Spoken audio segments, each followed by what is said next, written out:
പ്രിയ സഹോദരങ്ങളെ, ഇന്ന് നമ്മൾ വായിച്ച് കേൾക്കാൻ പോകുന്ന വചനം കർത്താവിന്റെ സംരക്ഷണമാണ്. സങ്കീർത്തനം 91. നമ്മൾ വീട് വിട്ട് എവിടെ പോകുന്ന സമയങ്ങളിലും ഈ വചനം വായിച്ച് നമ്മൾ ഹൃദയത്തിൽ പതിഞ്ഞതിന് ശേഷം വേണം പുറത്തോട്ട് പോകാൻ.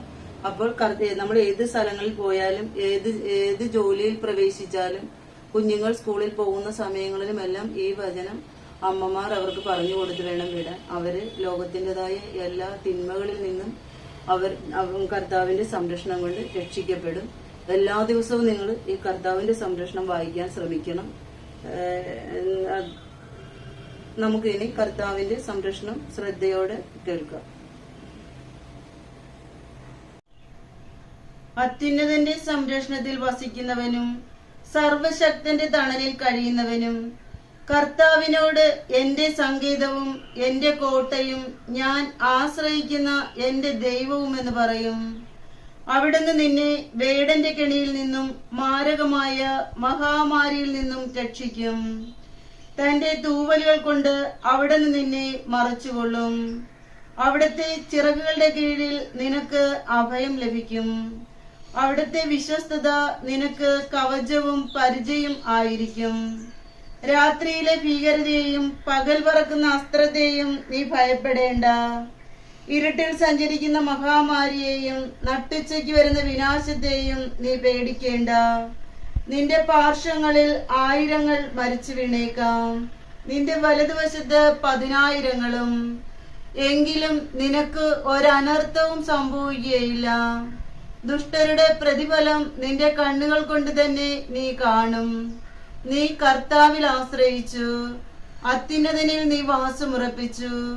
നിനക്ക് ഒരു തിന്മയും ഭവിക്കുകയില്ല, ഒരനർത്ഥവും നിന്റെ കൂടാരത്തെ സമീപിക്കുകയില്ല.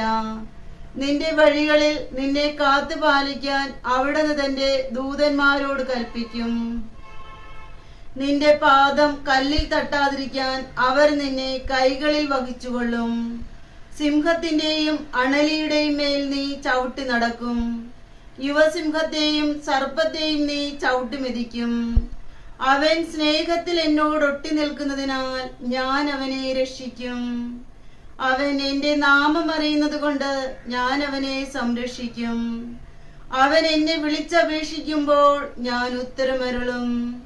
അവന്റെ കഷ്ടതയിൽ ഞാൻ അവനോട് ചേർന്ന് നിൽക്കും. ഞാൻ അവനെ മോചിപ്പിക്കുകയും മഹത്വപ്പെടുത്തുകയും ചെയ്യും. ദീർഘായുസ് നൽകി ഞാൻ അവനെ സംതൃപ്തനാക്കും.